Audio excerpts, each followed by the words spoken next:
Let's explore the element that has 30 protons, zinc. Zinc is a fascinating element with the atomic number 30. Let's build a zinc atom step by step. At its center is the nucleus, containing 30 protons and 35 neutrons. Around the nucleus, electrons are arranged in 4 electron shells. Zinc's 30 electrons are arranged in a specific configuration. The first shell, or K shell, holds 2 electrons.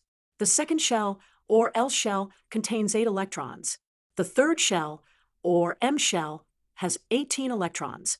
And the outer shell, or N shell, contains 2 electrons. The electron configuration of zinc can be written as 1s2 2s2 2p6 3s2 3p6 3d10 4s2. This shows how the electrons are distributed in different orbitals. Zinc is a bluish-white metal that's essential for life. It has properties like being malleable, ductile, and a good conductor of electricity. It's commonly used in galvanizing iron and steel to prevent rust, and it's vital for human health and immune system function.